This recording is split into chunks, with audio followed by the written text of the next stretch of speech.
जय हिंद साथियों, स्वागत है आपका गोल मंत्रा एकेडमी के परिवार में।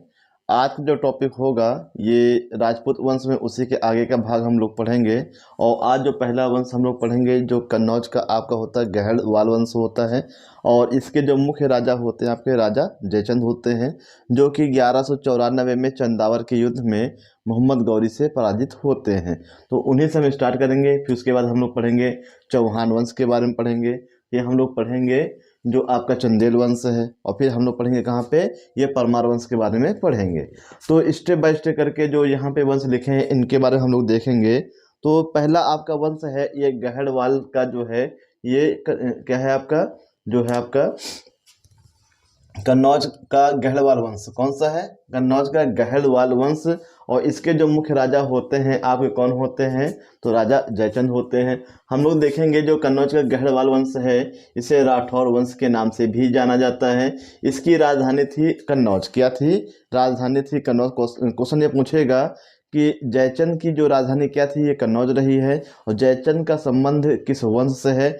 गहड़वाल वंश से है। और इसे राठौर वंश के नाम से भी जाना जाता है। और इनकी राजधानी क्या रही है? ये कन्नौज रही है। इस वंश के जो संस्थापक हैं ये चंद्रदेव थे। कौन थे? चंद्रदेव जो है गहड़वाल वंश के संस्थापक होते हैं। और आगे हम लोग देखेंगे जो गोविंद चंद्र गढ़वाल हैं, तो जो है इनके जो क्या कहते हैं दरबारी एक लेखक होते हैं लक्ष्मीधर। क्या होते हैं? लक्ष्मीधर। तो चंद्रदेव के बाद जो राजा बनते हैं आपके गोविंद चंद्र गहड़वाल बनते हैं। और इनका एक दरबारी कवि कह सकते हैं हम लोग, लेखक कह सकते हैं, उसका नाम था लक्ष्मीधर। क्या था? लक्ष्मीधर। इसकी एक पुस्तक है कृत्यकल्पतरु। कृत्यकल्पतरु जो है ये लक्ष्मीधर की पुस्तक है। और किस वंश से संबंधित है? ये जो है आपका गहड़वाल वंश, जिसे हम लोग राठौर वंश के नाम से जानते हैं। और ये जो किसका समकालीन है, किसका दरबारी होता है? ये होता है गोविंद चंद्र गढ़वाल का होता है। आगे हम लोग देखेंगे सबसे महत्वपूर्ण जो है आपका जयचंद होता है। तो जयचंद जो है ये सबसे महत्वपूर्ण राजा होता है गहड़वाल वंश का, जिसे हम लोग राठौर वंश के नाम से जानते हैं। इसके समय ही 1194 का चंदावर का युद्ध होता है। और इस युद्ध में क्या मोहम्मद गौरी की जीत होती है और जयचंद की हार होती है। इसके पहले भी क्या है, जो मोहम्मद गौरी जो है तराइन का पहला युद्ध, तराइन का दूसरा युद्ध जो किससे होता है? ये होता है पृथ्वीराज चौहान से। तो उसमें जो है क्या है, पहले तराइन के युद्ध में मोहम्मद गौरी हार जाता है, लेकिन दूसरे में जो है जीत जाता है। उसको भी आगे हम लोग पढ़ेंगे। तो फिलहाल यहाँ से हम लोग देखेंगे जो जयचंद है, तो जयचंद जो है मोहम्मद गौरी से हार जाता है। ठीक है। और जो लक्ष्मण सेन है, तो लक्ष्मण सेन जो सेन वंश का राजा होता है, आपने पढ़ा होगा पीछे सेन वंश, बंगाल का सेन वंश। और सेन वंश भी जो है जयचंद को पराजित करता है। तो श्रीहर्ष जो है जयचंद के समय जो है इसके दरबार में कुछ समय रहा है। और श्रीहर्ष जो है एक लेखक होता है। तो 3 पॉइंट आपको याद रखना है कि जयचंद को जो है किसने हराया है? मोहम्मद गौरी ने हराया है 1194 के चंदावर के युद्ध में। बंगाल का जो सेन वंश होता है, सेन वंश के राजा होते हैं लक्ष्मण सेन। ये वही लक्ष्मण सेन है जिनके दरबारी कवि जयदेव होते हैं। और जिनकी पुस्तक क्या है? गीत गोविंद है। कौन सी है? गीत गोविंद। और श्रीहर्ष जो है ये लेखक होते हैं, कवि होते हैं। इनको भी आश्रय किसने दिया था? जयचंद ने दिया था। जयचंद की एक पुत्री का नाम है संयोगिता। तो जयचंद की पुत्री का नाम क्या था? संयोगिता। इसके स्वयंवर से क्या कहते हैं, पृथ्वीराज चौहान ने क्या है इसका अपहरण करके इससे शादी की थी। तो उसी के कारण क्या जयचंद और पृथ्वीराज चौहान के बीच में आपस में दुश्मनी हो गई थी। आगे हम लोग देखेंगे शाकंभरी का चौहान वंश। शाकंभरी का चौहान वंश, इसकी जो राजधानी है प्रारंभ में अजमेर रही है और फिर क्या है दिल्ली हो जाती है। तो दिल्ली जो होती है पृथ्वीराज चौहान जो थर्ड होते हैं, जिन्हें राय पिथौरा के नाम से जानते हैं, उन्हीं के समय जो है दिल्ली हो जाती है। और दिल्ली होने का कारण ये था कि जो पृथ्वीराज चौहान थर्ड होते हैं इनका ननिहाल कहाँ पे था? तो दिल्ली में था। और दिल्ली में उसमें तोमर वंश चल रहा था। और दिल्ली को आप लोगों ने पढ़ा होगा कि दिल्ली को तोमर वंश के राजा होते हैं राजा अनंगपाल। तो दिल्ली को जो बसाया जाता है राजा अनंगपाल बसाते हैं और ये तोमर वंश से संबंधित है। ये ननिहाल होता है पृथ्वीराज चौहान थर्ड का। आगे हम देखेंगे कि जो शाकंभरी का चौहान वंश है इसके संस्थापक कौन है, तो इसके संस्थापक आपके वासुदेव हैं। उसके बाद हम देखेंगे अजमेर, तो अजमेर जो है बसाया गया है अजय राज के द्वारा। तो क्वेश्चन ये पूछेगा कि अजमेर की स्थापना किसने की है, ये अजय राज ने की है और इनका संबंध किस वंश से है, चौहान वंश से है। तो यहाँ पे 3 पॉइंट याद रखिएगा, इनकी जो चौहान वंश की राजधानी क्या थी, अजमेर या दिल्ली रही है और वासुदेव जो है संस्थापक होते हैं। अजमेर की जो स्थापना अजय राज करते हैं। आगे हम लोग देखेंगे बीसल देव या फिर इन्हें कहते हैं विग्रहराज फोर्थ कहते हैं। तो बीसल देव भी नाम है और विग्रहराज भी नाम है। तो बीसल देव या विग्रहराज ने जो है सरस्वती मंदिर का निर्माण करवाया, कहाँ पे, राजस्थान में कराया। ये भी आपको याद रखना है। क्वेश्चन आएगा कि राजस्थान में जो सरस्वती मंदिर है इसका जो निर्माण है किसने करवाया था, तो इसका जो निर्माण है ये जो चौहान वंश के राजा होते हैं उनका नाम होता है बीसल देव। इन्हें विग्रहराज के नाम से भी जानते हैं। इन्होंने सरस्वती मंदिर का निर्माण करवाया था। उसके बाद हम लोग देखेंगे जो सोमदेव हैं ये आपके कवि होते हैं। ये क्या होते हैं, आपके कवि होते हैं। और ये जो है आपके विग्रहराज के दरबारी कवि, क्या है, आपके दरबारी कवि होते हैं। इन्होंने क्या किया है, कथा सारित सागर और ललित विग्रहराज। तो कथा सारित सागर, ललित विग्रहराज, ये 2 पुस्तकें हैं, किसकी हैं, सोमदेव की हैं। और सोमदेव है कौन, ये दरबारी कवि होता है, किसका होता है, बीसल देव का, जिसका दूसरा नाम क्या है, विग्रहराज चतुर्थ है। तो ये पॉइंट आपको याद रखना है। इसके बाद आएंगे कि चौहान वंश का जो सबसे प्रमुख राजा होता है पृथ्वीराज चौहान, ये तृतीय होता है और इसे राय पिथौरा के नाम से भी जाना जाता है। तो इसे राय पिथौरा के नाम से भी जाना जाता है। क्वेश्चन पूछेगा कि चौहान वंश के किस राजा को राय पिथौरा के नाम से जाना जाता है, तो पृथ्वीराज तृतीय को राय पिथौरा के नाम से जाना जाता है। आगे हम लोग देखेंगे कि 1186 में एक सोलंकी शासक होते हैं, क्या होते हैं, सोलंकी शासक। और सोलंकी शासक जो हैं ये गुजरात में होते हैं, उनका नाम है भीम द्वितीय। तो भीम द्वितीय के ऊपर पृथ्वीराज चौहान ने आक्रमण किया था और क्या है, इनको क्या किया है, पराजित किया है।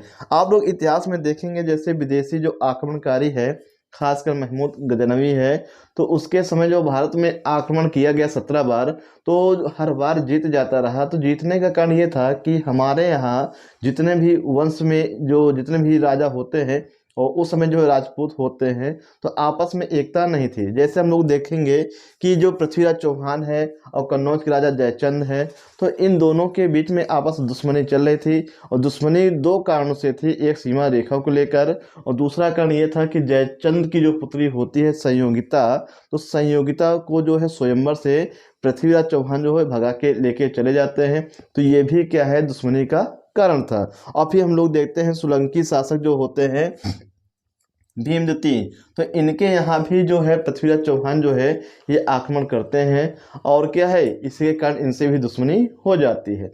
आगे हम लोग देखेंगे चंद्रबरदई। तो चंद्रबरदई जो है ये दरबारी कवि होते हैं। ये सबसे मोस्ट इम्पॉर्टेंट है कि चंद्रबरदई जो है किसका दरबारी कवि है, ये पृथ्वीराज चौहान का है। किसका है, तो पृथ्वीराज चौहान का जो दरबारी कवि होता है चंद्रबरदई होता है। इसने एक पुस्तक लिखी है, उसका नाम है पृथ्वीराज रासो। तो पृथ्वीराज रासो जो है ये चंद्रबरदई के द्वारा लिखी गई है और ये अपभ्रंश महाकाव्य है। कैसा काव्य है, अपभ्रंश महाकाव्य है और ये चंद्रबरदई के द्वारा लिखी गई है। एक राइटर और होते हैं जयानक, उन्होंने संस्कृत काव्य लिखा है, उसका नाम क्या है, पृथ्वीराज विजय। तो बहुत ही महत्वपूर्ण ये पॉइंट है कि चंद्रबरदई जो है ये पृथ्वीराज चौहान का क्या है, दरबारी कवि होता है और इसने एक पुस्तक लिखी, पृथ्वीराज रासो लिखी। और जो है ये किस भाषा में है, तो अपभ्रंश, ये अपभ्रंश भाषा में है, इसलिए इसे क्या कहते हैं, अपभ्रंश महाकाव्य कहते हैं।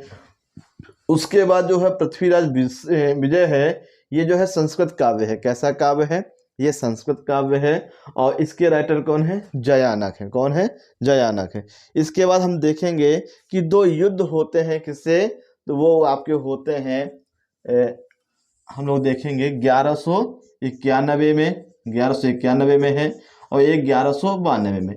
ये आपका है तराइन का प्रथम युद्ध, तराइन का ये प्रथम युद्ध है, और ये आपका है तराइन का द्वितीय युद्ध है। तो तराइन का जो पहला युद्ध होता है 1191 में, और दूसरा होता है किसके बीच, कब होता है, 1192 में।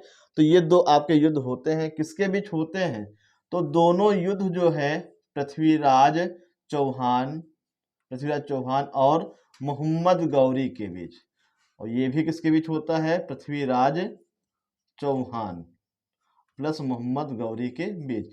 फिलहाल इसको हम वहाँ पर भी पढ़ेंगे मध्यकालीन इतिहास में, वहाँ हम इसको डिटेल में बताएंगे। और यहाँ केवल इतना जान लीजिए कि ये युद्ध कब होते हैं, किसकी जीत होती है, किसकी हार होती है, और कैसे मोहम्मद गौरी क्या है हारता है, हारने के बाद भी दोबारा फिर से आक्रमण करता है। इसको हम विस्तार पूर्वक जो है जब दिल्ली सल्तनत आएगा तो उसी के पहले हम इसमें पढ़ेंगे। तो 1191 में क्या होता है, तराइन का पहला युद्ध। इसमें पृथ्वीराज चौहान की जीत होती है और मोहम्मद गौरी की हार होती है। लेकिन दूसरे युद्ध में क्या होता है, तो दूसरे में पृथ्वीराज चौहान की हार होती है और मोहम्मद गौरी की जीत होती है। तो ये सब जो है पॉइंट आपको याद रखना है। तो पृथ्वीराज चौहान से बहुत ही महत्वपूर्ण है। 1191 में तराइन का पहला युद्ध, 1192 में तराइन का दूसरा युद्ध। पहले युद्ध में जो है पृथ्वीराज चौहान की जीत होती है, लेकिन दूसरे में हार होती है। और इधर हम लोगों ने पढ़ा कि चंद्रबरदाई जो है, चंद्रबरदाई इसका दरबारी कवि होता है। इसकी एक पुस्तक है पृथ्वीराज रासो, जो कि अपभ्रंश महाकाव्य में है। और दूसरी एक पुस्तक याद रखेंगे पृथ्वीराज विजय, ये किसकी है, जयाना की है। और किसमें है, ये संस्कृत में है, किसमें है, ये संस्कृत में है। तो इस प्रकार से हम लोगों ने देखा दो आपके वंश कंप्लीट होते हैं, एक कन्नौज का गहड़वाल वंश और फिर आपका है चौहान वंश। अब हम लोग आगे देखेंगे जेजाग भूति का चंदेल वंश। अगर इससे हम पूछें तो सबसे इम्पोर्टेंट यहाँ ये क्वेश्चन बनता है कि जो इनकी जो राजधानी होती है वो कहाँ पे होती है, खजुराहो। और खजुराहो कहाँ है आपका, एमपी में है। तो ये सबसे इम्पोर्टेंट है कि जो चंदेल वंश होता है तो इनकी राजधानी क्या थी, ये खजुराहो होती है। फिर बाद में क्या है, कलिंजर हो जाती है। और खजुराहो कहाँ है आपका, ये मध्य प्रदेश में है। और खजुराहो के जो मंदिर बनवाए गए हैं तो ये किसके द्वारा, चंदेल शासकों के द्वारा बनाए गए हैं। ये क्वेश्चन बहुत बार पूछा गया है कि जो खजुराहो के मंदिर हैं इनका निर्माण किनके द्वारा कराया गया है, चंदेल वंश के शासकों के द्वारा। तो चंदेल वंश है तो इनकी राजधानी क्या थी, खजुराहो, जो कि मध्य प्रदेश में पड़ता है। इसके संस्थापक कौन है, नन्नुक। तो नन्नुक जो है ये चंदेल वंश के संस्थापक होते हैं। इसके बाद हम लोग देखेंगे खजुराहो का जो विष्णु मंदिर है, खजुराहो का जो विष्णु मंदिर है, तो चंदेल वंश के एक राजा होते हैं यशोवर्मन। कौन होते हैं, यशोवर्मन ने क्या किया है, खजुराहो के जो विष्णु मंदिर है उसका निर्माण करवाया। लेकिन ये पेपर में जब भी आया है केवल यही पूछता है कि जो खजुराहो के मंदिर हैं तो इनका निर्माण जो है किसके द्वारा कराया गया है, तो ये कराया गया है ये जो है चंदेल वंश के शासकों के द्वारा। आगे हम लोग देखेंगे जिननाथ मंदिर है, विश्वनाथ मंदिर है और वैद्यनाथ मंदिर। तो इनका जो निर्माण है राजा धंग ने कराया। किसने कराया है, राजा धंग ने इन तीनों मंदिरों का निर्माण करवाया है। अब राजा धंग से एक बहुत अच्छी बात प्रचलित है कि राजा धंग जो है जीवन के अंतिम समय में कहाँ, प्रयागराज जाते हैं, जो कि पुराने समय में इलाहाबाद के नाम से जाना जाता था। तो इलाहाबाद में संगम में जाते हैं और संगम में इन्होंने क्या किया, अपने प्राण त्यागे हैं जल में क्या है, समाधि लेकर। तो क्वेश्चन ये पूछेगा कि कौन सा राजपूत शासक जो है प्रयागराज में जल की समाधि लेकर अपने प्राण त्याग देते हैं, तो आपका आंसर क्या होगा, राजा धंग। तो राजा धंग जो है ये प्रयागराज में जो है जल की समाधि लेकर अपने प्राण त्याग देते हैं। सोचिए कितनी बड़ी बात है, कोई आम व्यक्ति जो है ऐसा नहीं कर पाएगा कि जल में जाकर के अपने प्राण त्याग देगा। तो राजा धंग ने किया है। इनका संबंध किस वंश से है, ये चंदेल वंश से है। आगे हम लोग देखेंगे कालिंजर। तो कालिंजर को जो क्या कहते हैं दूसरी राजधानी बनाया गया है, ये राजा धंग के द्वारा बनाया गया। तो कलिंजर को दूसरी राजधानी बनाया था किसने? राजा धंग ने बनाया था, ये भी आपको याद रखना। तो हम कह सकते हैं कि चंदेल वंश की जो है प्रारंभिक राजधानी क्या थी? खजुराहो रही है। और दूसरी राजधानी क्या बनी? आपकी कलिंजर हो गई है। आगे हम लोग देखेंगे जो चंदेल वंश का जो अंतिम सबसे शक्तिशाली शासक होता है परमर्ददेव, और इसका युद्ध होता है पृथ्वीराज चौहान तृतीय से युद्ध होता है 1182 में। और इस युद्ध में क्या कहते हैं, परमर्ददेव की हार होती है। और इस युद्ध में जो है आहला उदल जो है ये जो है इस युद्ध में शामिल होते हैं। अगर आपसे पूछें कि जो आहला उदल हैं, आहला प्लस उदल, तो ये जो होते हैं ये जो है किस वंश के यहाँ रहते थे? तो ये जो है चंदेल वंश के क्या है, चंदेल वंश में ये एक सेना नायक होते हैं। क्या होते हैं? सेना नायक होते हैं। आप लोगों ने क्या है आहला उदल सुना होगा। तो आहला उदल जो है ये सेना नायक होते हैं कहाँ पे? चंदेल वंश के यहाँ होते हैं। और किस राजा के शासन काल में होते हैं? परमर्द देव। और जो 1182 में जो युद्ध हुआ है इसमें क्या आहला उदल ने किया है, ये भाग लिया है। तो इस प्रकार से हम लोगों ने देखा चंदेल वंश हुआ। और चंदेल वंश में फिर कह रहे हैं सबसे इम्पोर्टेंट खजुराहो के जो मंदिर है, ये कई बार पूछा गया कि खजुराहो के जो मंदिर का निर्माण जो है किस वंश के राजाओं ने कराया है? तो चंदेल वंश के राजाओं ने कराया है। आगे हम लोग देखेंगे मालवा का परमार वंश। क्या है आपका? मालवा का परमार वंश। इनकी राजधानी क्या थी? तो इनकी राजधानी पहले उज्जैन होती है, उज्जैन के बाद फिर धार हो जाती है, फिर क्या हो जाती है? मालवा हो जाती है। ये चीज़ आपको याद रखना है। और संस्थापक कौन होते हैं? उपेंद्र राज होते हैं। और इन्हें कृष्णराज के नाम से भी जाना जाता है। और क्या कहते हैं? मुंज सागर झील। तो मुंज सागर झील जो है ये धार में है। और धार कहाँ है आपका? ये मध्य प्रदेश में है। किसने बनवाया है? तो परमार वंश के एक राजा होते हैं वाक्यपति मुंज। कौन होते हैं? वाक्यपति मुंज जो है ये परमार वंश के राजा होते हैं। इन्होंने मध्य प्रदेश के धार नामक स्थान पे मुंज सागर झील का निर्माण करवाया है। आगे हम लोग देखेंगे किसने करवाया है? वाक्यपति मुंज ने। और वाक्यपति मुंज की कुछ उपाधियां हैं उनको हम लोग देखेंगे, श्री वल्लभ, पृथ्वी वल्लभ और अमोघ वर्ष। तो श्री वल्लभ है, पृथ्वी वल्लभ है, अमोघ वर्ष है, ये जो है किसकी उपाधियां हैं? ये वाक्यपति मुंज की क्या है? ये आपकी उपाधियां हैं। इनके अलावा हम लोग देखेंगे हलायुध, धनंजय, पद्मगुप्त और धनिक, ये क्या होते हैं? वाक्यपति मुंज के दरबारी होते हैं। क्या होते हैं? ये आपके दरबारी होते हैं। उनमें से ये जो हलायुध है ये हिंदी में जो बहुत पूछा जाता है हिंदी साहित्य में, और इसलिए इसको जीएस में भी याद रखिएगा कि हलायुध जो एक लेखक होता है, किस वंश का दरबारी लेखक है? ये परमार वंश का दरबारी लेखक है। और राजा कौन होते हैं? वाक्यपति मुंज। तो ये चीज़ें आपको याद रखना है। हलायुध है, धनंजय है, पद्मगुप्त हैं और धनिक हैं, ये दरबारी लेखक होते हैं किसके किसके शासनकाल में? वाक्यपति मुंज के शासनकाल में। और ये जो है किस वंश से संबंधित है? परमार वंश से। आगे हम लोग देखेंगे राजा भोज। तो राजा भोज आप लोग पढ़े होंगे, एक कहावत है, कहाँ राजा भोज कहाँ गंगू तेली। तो राजा भोज जो अपने समय के क्या है एक मतलब बहुत धनी व्यक्ति रहे हैं। और इन्होंने ही क्या है मध्य प्रदेश में भोजपुर को बसाया है। क्या बसाया है? भोजपुर को बसाया। और राजा भोज जो है एक महान जो है ये क्या होते हैं? कवि होते हैं, लेखक होते हैं, बहुत ज्ञानी व्यक्ति होते हैं। राजा भोज को कविराज भी कहा जाता है। क्या कहा जाता है? राजा भोज को कविराज भी कहा जाता है, ये भी आपको याद रखना है। और इन्होंने मध्य प्रदेश में एक भोजपुर शहर है उसको बसाया है। और जैसे हम कहते हैं भोजपुर में इन्होंने एक सरस्वती मंदिर का निर्माण भी करवाया है। इसी कारण क्या है राजा भोज जो है ये काफ़ी जो है प्रसिद्ध हुए हैं। तो इस प्रकार से हम लोगों ने देखा कि राजपूत वंशों को हम लोगों ने क्या स्टेप बाय स्टेप पढ़ा। अभी केवल एक वंश हो गया है। तो कल जो एक छोटा सा वीडियो बनेगा तो उसके बाद जो है प्राचीन इतिहास खत्म, और फिर इसके बाद शुरू हो जाएगा आपका मध्यकालीन इतिहास। और जैसे जैसे हम लोग आगे बढ़ेंगे बहुत ही इंटरेस्टिंग आपके टॉपिक होंगे। बस ध्यान से पढ़िएगा और नोट्स बनाइएगा तो आपको अच्छा लगेगा। धन्यवाद। जय हिंद, जय भारत।